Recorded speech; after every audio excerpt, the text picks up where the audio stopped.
Oh, aleluya.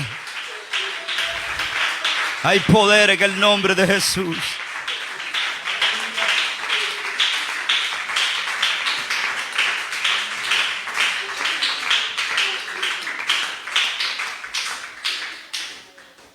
Aleluya. ¿Cómo se siente en este momento? ¿Verdad que se siente diferente el ambiente?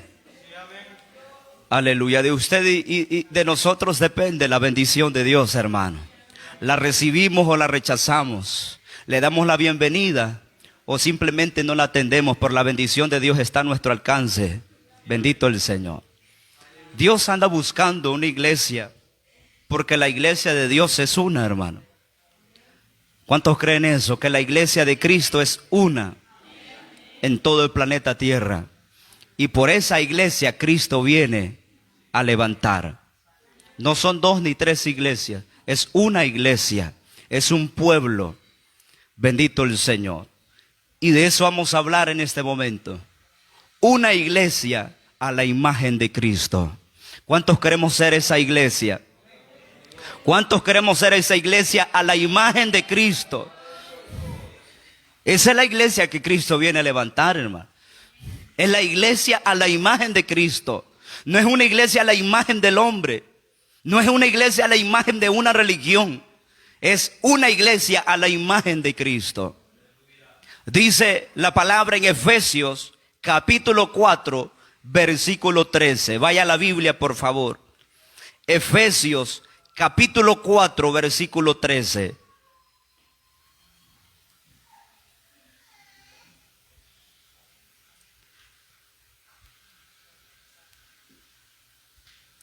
Aleluya. Efesios capítulo 4, versículo 13. ¿Ya lo tenemos, hermanos?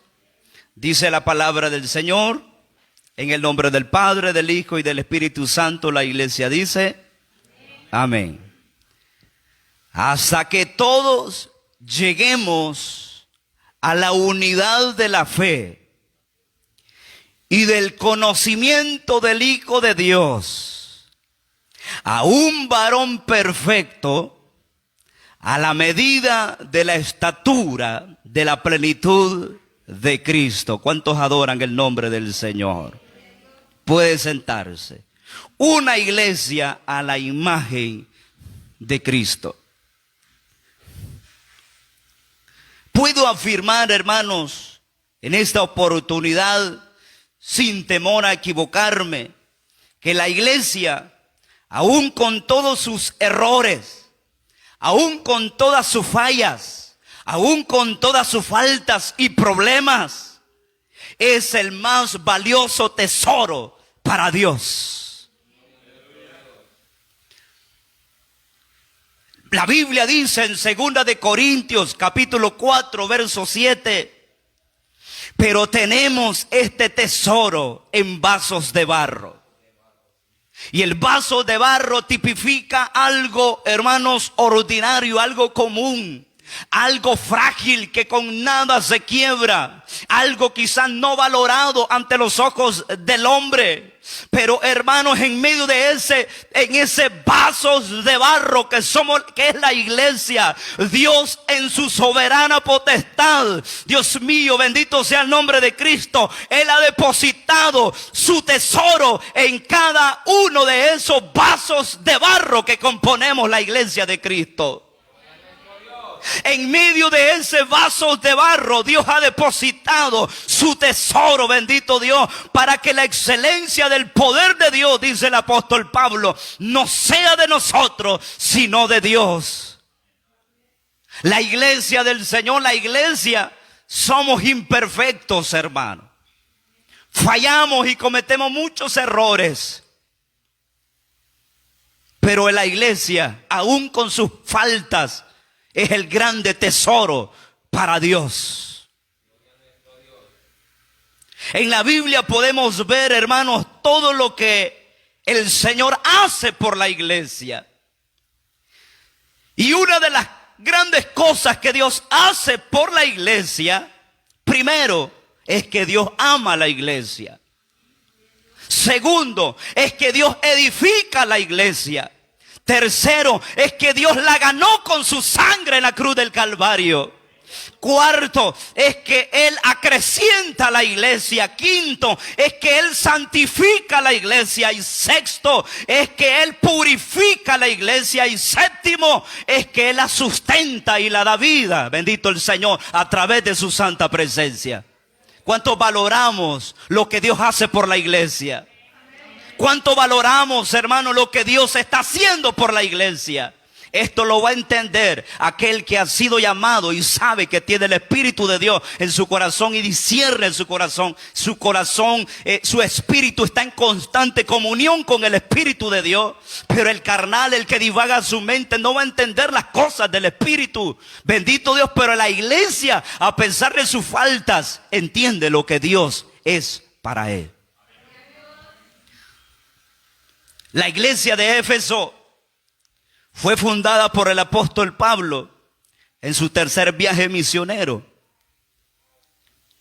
Y él mismo pastoreó esta iglesia por un tiempo y luego envió a Timoteo para que la siguiese dirigiendo en el camino de salvación, en el camino del temor y en el camino de santidad.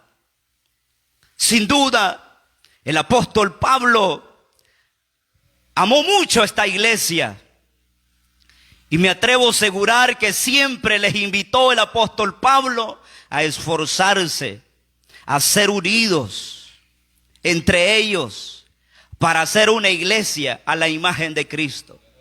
Él les motivó a que vivieran una vida en temor y en santidad para parecerse a Cristo Jesús, así como es la voluntad de nuestro Dios que nos ha llamado. No perdamos el enfoque, iglesia, a que nosotros hemos sido llamados, por favor. La iglesia tiene un llamado de parte de Dios. Y ese llamado, hermano, no es negociable con nada de este mundo. El versículo que hemos leído, el Señor da una gran bendición, una gran explicación a que Dios ha llamado a la iglesia. Y dice, hasta que todos lleguemos a la unidad de la fe y del conocimiento del Hijo de Dios, a un varón perfecto, a la medida de la estatura de la plenitud de Cristo. A eso nosotros hemos sido llamados. Y alguien puede decir que esto está muy distante, muy remoto, parecernos esta iglesia a la imagen de Cristo. Pero déjeme decirle que la verdadera iglesia atiende esta palabra. La verdadera iglesia entiende a qué ha sido llamado. Aunque muchos digan que eso es imposible, para Dios todo es posible. En Efesios 5:25 en adelante, el Señor dice, en labios del apóstol Pablo, Cristo amó a la iglesia y se entregó a sí mismo por ella, para santificarla. ¿Para qué se entregó Cristo? Para santificarla, habiéndolo purificado en el lavamiento del agua por la palabra, a fin de presentársela a sí mismo, una iglesia gloriosa. ¿Cuántos queremos ser esa iglesia gloriosa? Y dice que no tuviese mancha ni arruga ni cosa semejante, sino que fuese santa y sin mancha. Esa es la iglesia que Cristo viene a levantar. No una iglesia contaminada con el pecado, no una iglesia arrogante, no una iglesia orgullosa, no una iglesia que se sustenta en base a su propio estilo de vida, sino se conforma a lo que Dios dice. Una iglesia santa, una iglesia sin arruga, una iglesia purificada delante de Dios. Esa es la iglesia que Dios viene a levantar, hermanos. No una iglesia que se ha mundanalizado con este mundo, con el sistema de este mundo, con las costumbres de este mundo, con la cultura de este mundo, con el comportamiento de este mundo, con las acciones de este mundo. El Señor dice que se conviertan ellos a ti, no tú te conviertes a ellos. La verdadera iglesia del Señor aprende a guardarse para Dios en identidad del reino de los cielos. Cuando la iglesia asume la verdadera responsabilidad a que Dios la ha llamado, déjeme decirle que estará más pronta la venida del Señor. Mire que Dios es grande en misericordia, hermano, que nos está dando tiempo de arrepentirnos, tiempo de cambiar nuestro estilo de vida, que en aquel día no nos va a quedar excusa de decir, a mí no se me enseñó. Si palabra ha habido, hermanos, ha habido y por haber la palabra de Dios. Lo que pasa es que la iglesia sigue estando dormida espiritualmente, hermano. Nos está pasando como las 10 vírgenes. 10 vírgenes, 5 prudentes, 5 insensatas. Las 10 se durmieron. Pero ahí viene, hermano, donde el Espíritu Santo despierta y quiere despertarnos a nosotros. Y el creyente que sabe y entiende que ha sido el Espíritu de Dios que lo está despertando de ese adormecimiento y entiende que es Dios que lo está llamando, inmediatamente se sacude todo el polvo del anticristo y empieza a activarse en el reino de los cielos. Es el creyente que cuando el Señor venga no lo va a hallar desprevenido, sino vigilante. Pero las 5 insensatas, en otra traducción dice torpe, tonto, dice la otra traducción, la lenguaje actual. Los entendidos, los que no quieren entender. Tocarán la puerta, pero será demasiado tarde. Maranata, iglesia, Cristo viene pronto. Al igual que la iglesia de Éfeso, somos invitados a ser una iglesia a la imagen de Cristo. ¿Cree usted eso? En nuestro pasaje que hemos leído, el apóstol Pablo les da unas directrices para ser una iglesia así como quiere nuestro Señor y Salvador. Le invito, hermano, en esta oportunidad a meditar en estos pasajes de la palabra del Señor en Efesios capítulo 4. Y vamos a ver lo que necesitamos poner en práctica para llegar a ser una iglesia a la imagen de Cristo. ¿Cuántos estamos interesados en conocer estos principios de la palabra? Lo primero que nosotros tenemos que poner en práctica para ser la iglesia a la imagen de Cristo, número 1, es poner en práctica el principio de la unidad. ¿Escuchamos eso, iglesia? Es poner en práctica el principio de la unidad. Y eso el Señor toma muchos ejemplos aún en el matrimonio. Y el Señor dice, ya no serán 2, sino 1. La iglesia es una en Cristo Jesús. Aunque son muchos miembros, dice el apóstol, pero todos son uno en Cristo. Nadie es más, nadie es menos. Somos uno en Cristo. Dice el apóstol Pablo en Efesios capítulo 4, verso 1. Yo pues, preso en el Señor, os ruego que andéis como es digno de la vocación con que fuiste llamado, con toda humildad. ¿Cómo hay que andar? Con toda humildad. Segundo, mansedumbre. Y tercero, soportándonos con paciencia los unos a los otros en amor. Verso 3, solícito, es decir, pronto en guardar la unidad del Espíritu, en el vínculo de la paz. Un cuerpo y un espíritu, como fuiste también llamado en una misma esperanza de vuestra vocación. Verso 5, un Señor, una fe, un bautismo y un Dios y Padre de todos, el cual es sobre todo y por todos y en todos. ¿Cuántos glorifican el nombre de Cristo? La iglesia que no está dispuesta a guardar el principio de la unidad, el creyente que no está dispuesto a guardar el principio de la unidad, está condenándose él mismo o ella misma a las llamas del infierno.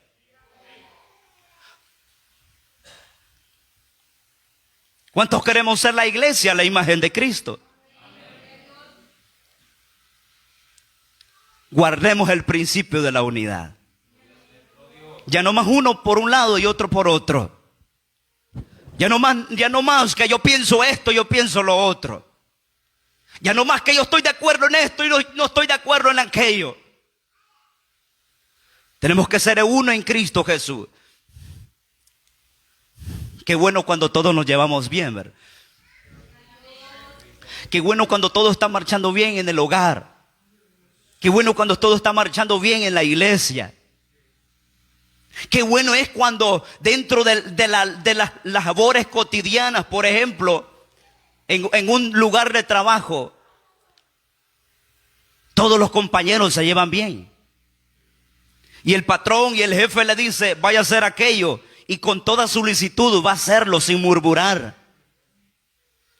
Pero aquel peón, aquel que ha sido contratado y no atiende a la voz de su jefe, a la voz de su patrón, hermanos, empieza la discrepancias en el lugar de trabajo. Y sabe que está firmando su propio despido esa persona.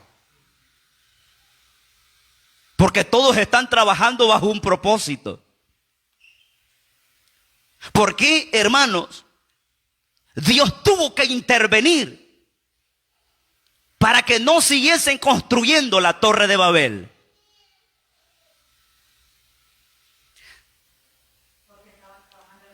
Estaban trabajando unidos. Estaban trabajando unidos. Había un propósito, llegar a la cúspide.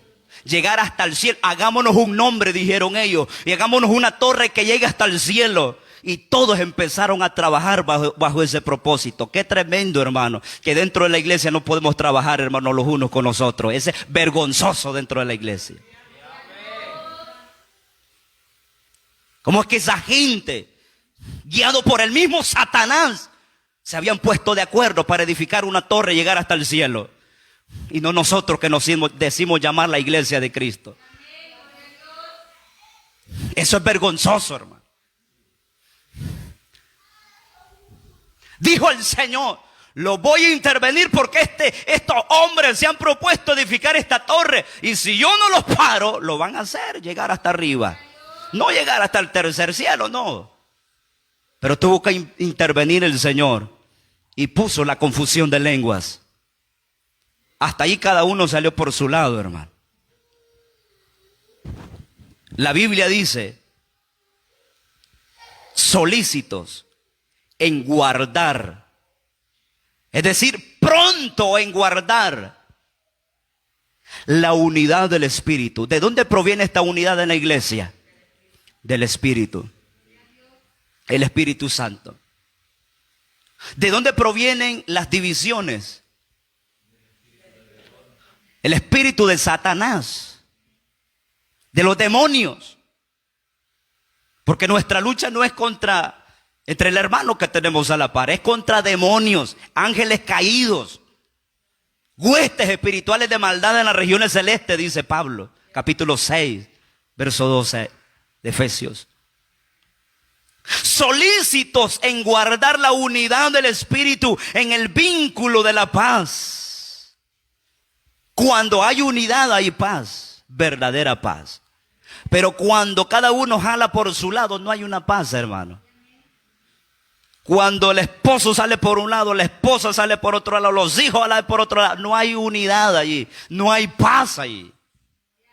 Cuando los hermanos en la iglesia salen por un lado y sale por otro la hermana, el hermano, los líderes y aquí y allá, no hay paz en la iglesia. Contristamos al Espíritu Santo.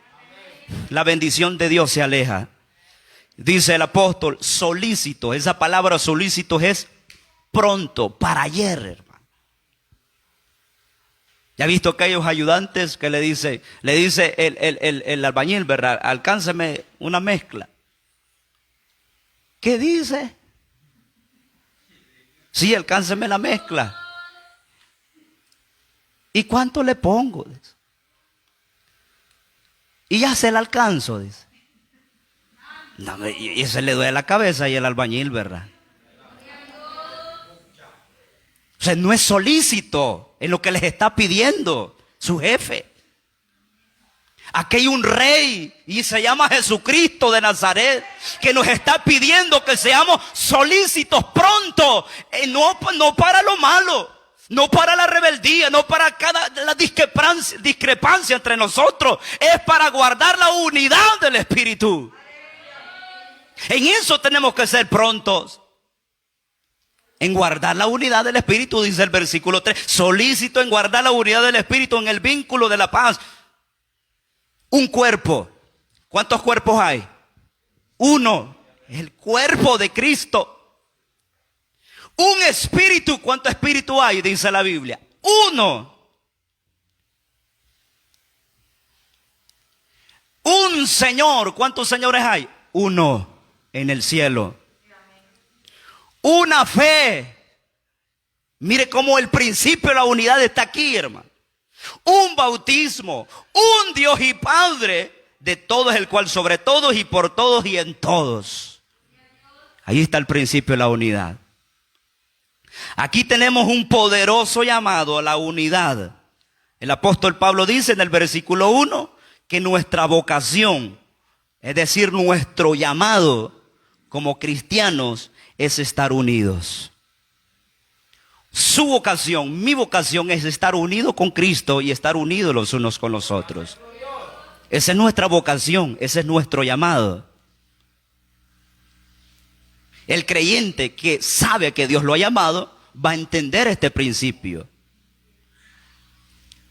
Y para que la unidad sea real, sea una realidad dentro de la iglesia, el apóstol Pablo apela o hace un llamado a la iglesia en el versículo 2 a 4 virtudes cristianas que tienen que ver con las relaciones entre los hermanos. ¿Cuántos queremos que la unidad en la iglesia no sea una teoría, sino una realidad?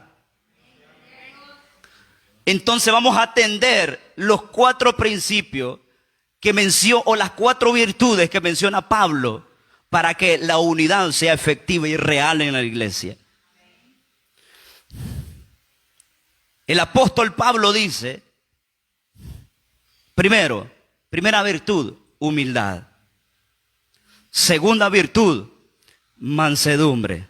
Tercera virtud, paciencia. Y cuarta virtud, amor.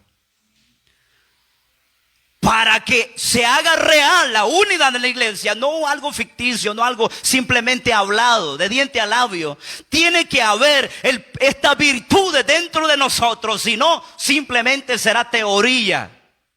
Simplemente será bla, bla, bla, pero no una realidad en nosotros. Tiene que haber humildad, tiene que haber mansedumbre, paciencia y amor. Si es que queremos la unidad en la iglesia, si no, vámonos de paso, hermano.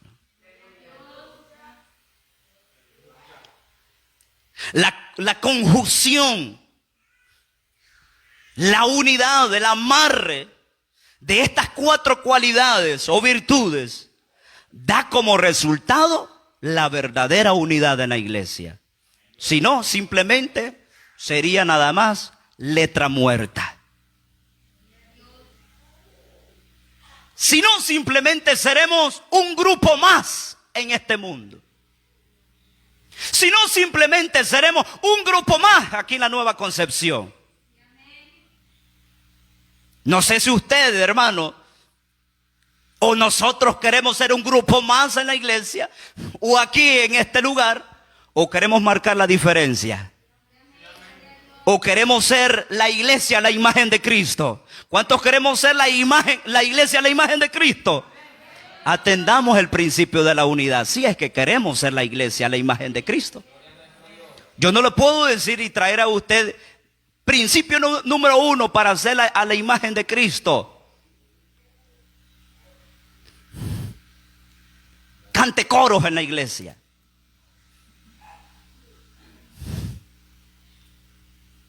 Póngase una mantelina. Use manga larga para ser la imagen de Cristo. Y comiéndonos los unos a los otros, hermano. Jamás. Eso está distante, a 1000 años luz de ser la realidad. Una iglesia a la imagen de Cristo. No lo puedo engañar, hermano. Y cuando hablamos de humildad, ¿qué es la humildad? La humildad es aquella cualidad que nos libera del orgullo. La humildad es aquella cualidad, aquella virtud que nos libera del orgullo.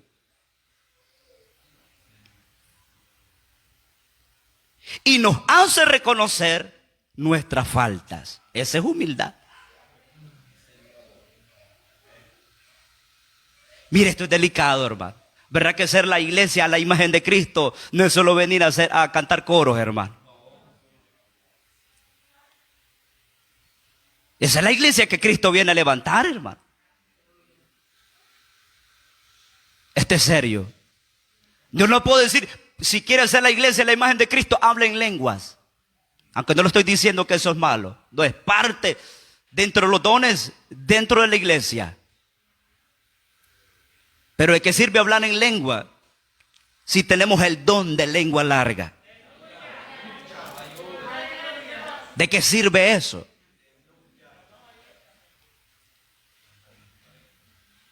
Aleluya, bendito el Señor. Como decía nuestro hermano Gigi Ávila, sonría, Cristo le ama. Y que aquí estamos viendo un tema central de la iglesia. Es ser a la imagen de Cristo, hermano. Entonces, ¿cuántos queremos que haya unidad en la iglesia? Una verdadera unidad, por supuesto. No una unidad en papel, no, una unidad verdadera. Tiene que haber humildad en nosotros. ¿Y qué es la humildad? Decíamos, es aquella cualidad que nos libera del orgullo. Y nos hace reconocer nuestras faltas. El creyente que es orgulloso, que no es humilde, está condenado al lago de fuego. Porque el primer ser angelical que se le metió ese espíritu de orgullo fue Satanás. Fue el ángel, ¿verdad? Que antes era un ángel hermoso.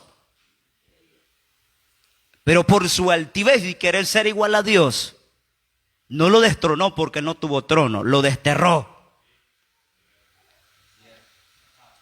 ¿Sí? Y ese es el primer pecado gravísimo. Y antes de la caída es la altivez de espíritu y la soberbia, dice la Biblia. Así que si queremos que haya una verdadera paz en la iglesia, tiene que haber humildad, esa cualidad, esa virtud. Segundo, ¿qué dice la Biblia? La tercera virtud, la tercera cualidad es mansedumbre. ¿Qué es la mansedumbre? La mansedumbre se refiere a la docilidad, a lo blando, a la suavidad o a la bondad en el carácter o en el trato con los demás.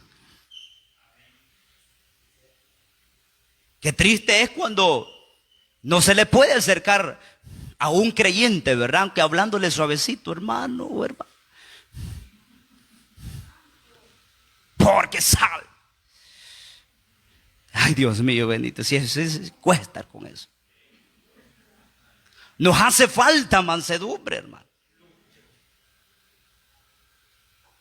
La mansedumbre se refiere a la docilidad. Algo dócil. Hay personas que son fácil de gobernar, difícil de engañar. Y hay otro grupo de personas que son difícil de gobernar y fácil de engañar. ¿De cuáles queremos ser nosotros?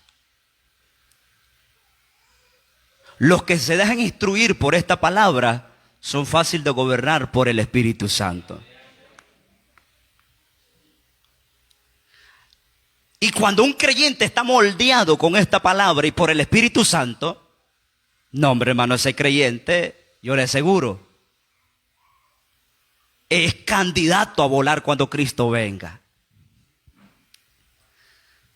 Entonces, ¿cuál es la mansedumbre? Se refiere a aquella docilidad, a aquella suavidad o bondad en el carácter o en el trato con los demás. Y hay veces, ¿verdad?, de que Y bueno, esto se da en la iglesia. Que no se le puede secar a un hermanito, una hermanita, porque Dios mío, anda con los pelos de punta. Y hasta en el sunio. Dios mío. ¿Y cómo hago para acercarme? Pues? No hay suavidad, no, hace falta mansedumbre dentro de la iglesia.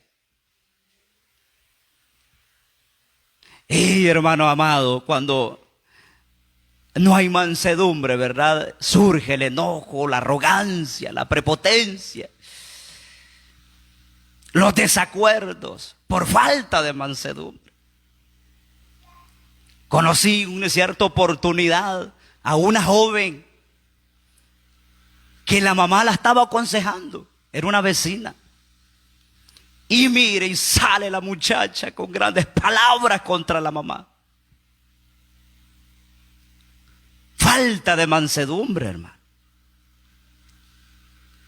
¿Cuántos queremos tener espíritu de mansedumbre, hermano? Aquella suavidad y bondad en el carácter o en el trato con los demás.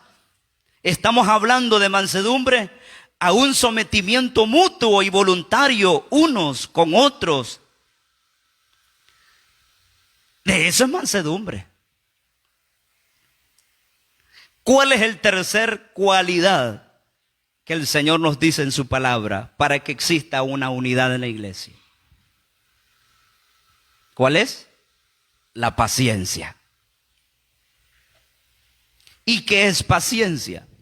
Paciencia es la capacidad de aceptar o tolerar demoras, problemas, caracteres, sin crear ninguna especie de resentimiento en el corazón. Esa es paciencia, hermano. Dios mío, bendito, esto está serio, hermano.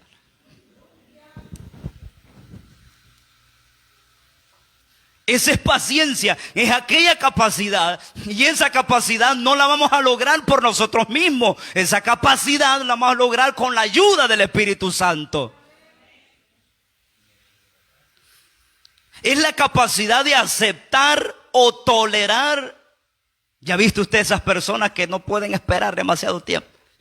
Y empieza, ¿verdad? Así con el pie y empieza.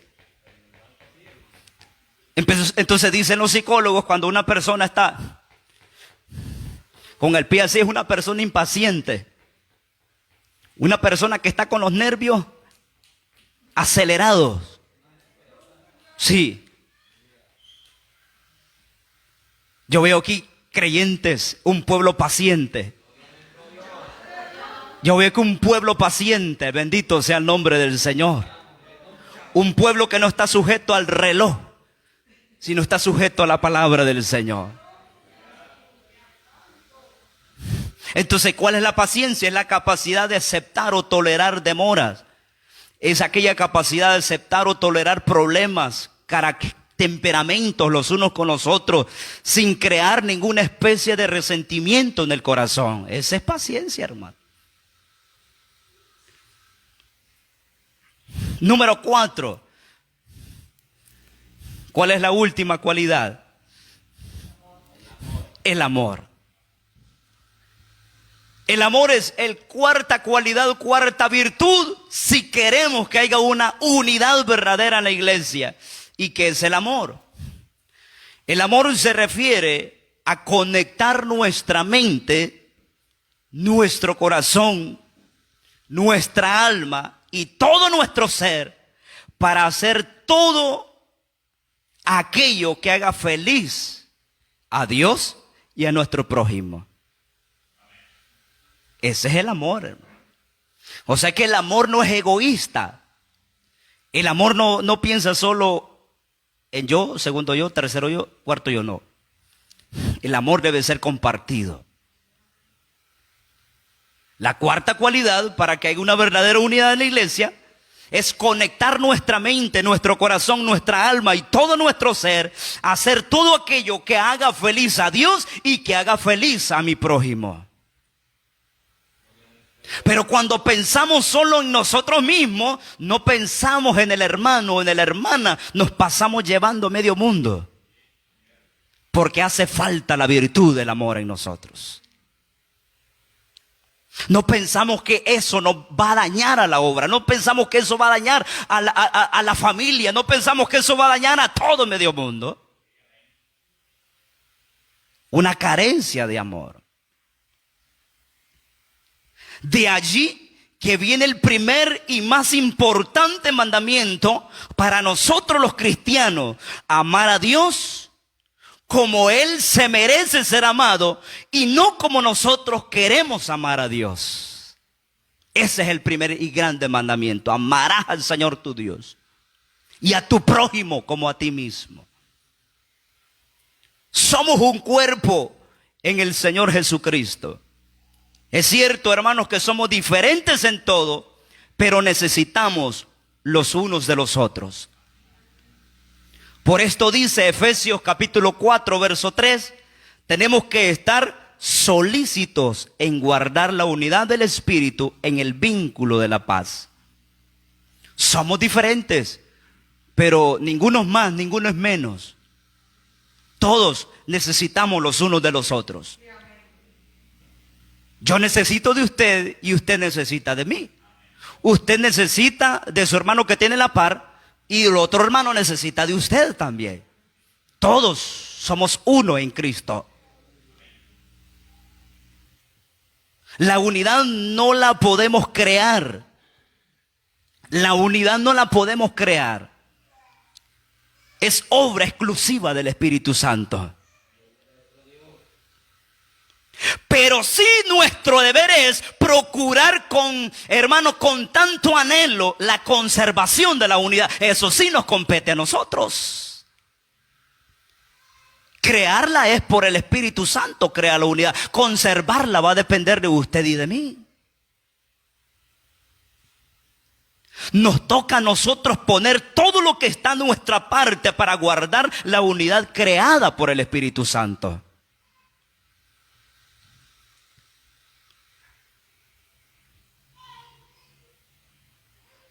Estar dispuestos a conservar la unidad, lo que dice Pablo, es ser humilde, es ser mansos, es ser pacientes y ser amorosos.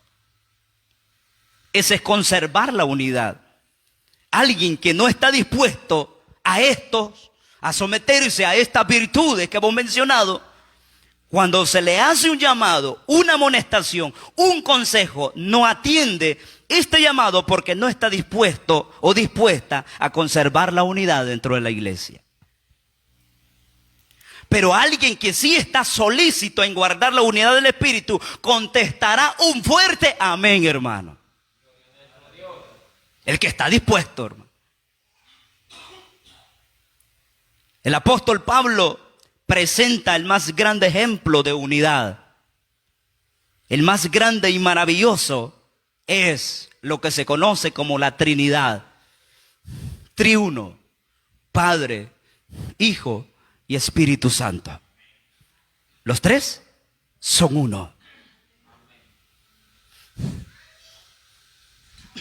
El versículo 4 habla del Espíritu Santo. Efesios 4:4. El verso 5 habla del Señor Jesucristo. Y en el versículo 6 habla del Padre Celestial. Y ellos, aun cuando son tres personas diferentes, están perfectamente unidos. La iglesia debe ser una. Todas las epístolas del apóstol Pablo a las iglesias exhortan a la unidad. Romanos, capítulo 15, 1 Corintios, capítulo 1, 2 Corintios, capítulo 13, Gálatas, capítulo 5, Efesios, capítulo 4, Filipenses, capítulo 2, Colosenses, capítulo 3, 1 Tesalonicenses, capítulo 4, 2 Tesalonicenses, capítulo 1, todas esas epístolas. El apóstol Pablo insta, exhorta, aconseja a que la iglesia cultive la unidad. Por lo tanto, es una prioridad en la iglesia hablar de estos principios de la palabra. Tenemos que recordar que esta misma era la oración de nuestro Señor Jesucristo. Allá en Juan capítulo 17, versículo 21. Y el Señor dijo, para que todos sean uno. para que todos sean uno. ¿Por quién está pidiendo aquí el Señor? Por la iglesia, hermano. Por usted y por mí. Por los que habrían de creer en la palabra de ellos, de los apóstoles. Dice el Señor en su oración, para que todos sean uno, como tú, oh Padre, en mí y yo en ti, que también ellos sean uno en nosotros, para que el mundo crea que tú me enviaste. Si no somos uno dentro de la iglesia, jamás vamos a ganar el mundo para Cristo. Jamás, hermano. Jamás, jamás. Y ese principio de unidad, trasladémoslo al matrimonio, trasladémoslo a la familia, trasladémoslo al lugar laboral, apliquémoslo dentro de la iglesia, en todas las áreas el principio de unidad. Dígame usted una familia desunida, solo en problemada. ¿Qué bendición va a haber allí, hermano? Si contrista el Espíritu Santo cada momento. Aleluya, alabado sea el nombre de Cristo. Mire la oración del Padre, mire la oración de Jesús. Para que el mundo crea que tú me enviaste, la gloria que me diste, yo les he dado para que sean uno. No para que nos creamos más que otros, la bendición que hemos recibido. No, la gloria le pertenece a Dios. Y el día que nosotros nos atribuyamos la gloria, nos va a fulminar el Señor por rebeldes, hermano. Porque la gloria solo es de Dios. Así como nosotros somos uno, dijo Jesús, yo en ellos, tú en mí, para que sean perfectos en unidad.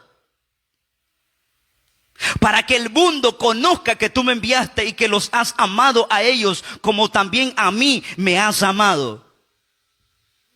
¿Cuándo entonces vamos a ganar el mundo para Cristo? Hasta que nosotros demos el ejemplo de la unidad. Mientras, mis amados, no pensemos ganar el mundo para Cristo. Finalizo con esto, amados hermanos, con una anécdota. Se cuenta que una maestra de un kinder llevó de paseo a sus pequeños, a los niños. Y mientras iban, pasaron por un mercado abarrotado de muchas personas. La profesora ideó esto y le dice a los niños, agárrense todos de las manos. Y todos los niños se agarraron de las manos para que ninguno se extraviara. Y todos los niños agarrados de las manos pasaron el mercado y ninguno se extravió. ¿Estamos dispuestos a agarrarnos las manos nosotros para caminar esta travesía como peregrinos en este mundo?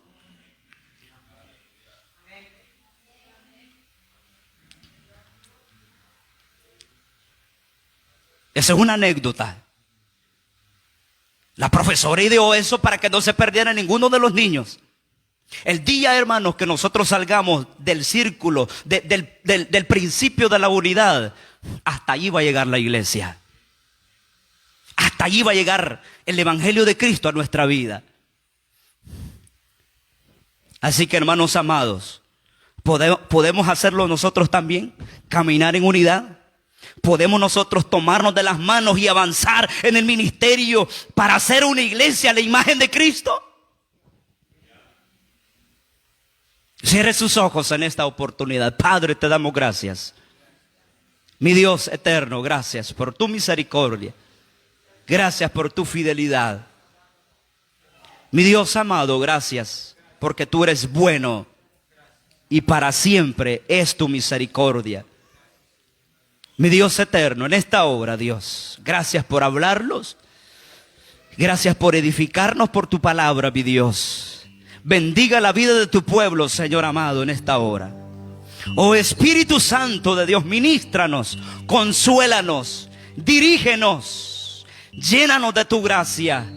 Queremos marcar la diferencia en este mundo, Señor, dividido, egoísta, egocéntrico, que nada más piensa en satisfacer sus deseos carnales y no en agradarte, Señor. Pero la iglesia debe de ser diferente. La iglesia debe de ser diferente y marcar la diferencia con el principio de la unidad dentro de las cuatro paredes y fuera de las cuatro paredes.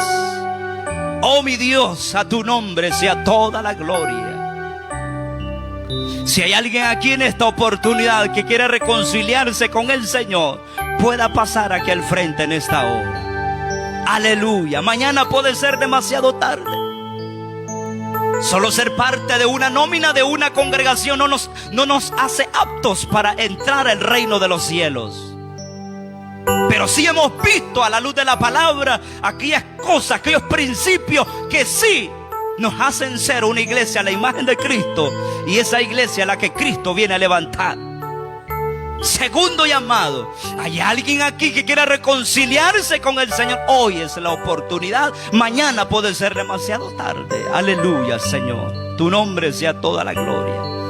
Último llamado: hay alguien aquí que quiera reconciliarse con el Señor y ser parte de la iglesia a la imagen de Cristo. Pasa que al frente vamos a orar. Oh mi Dios, te doy gracias, Señor, por haberme permitido este privilegio inmerecido de predicar tu palabra a tu pueblo, Señor. Bendícenos, Señor, en esta hora. Siga bendiciéndonos en tu amor y en tu misericordia. En el nombre de Jesús. Amén y amén. Gloria a Dios. Puede darle palmas al Señor, hermanos. Él es bueno.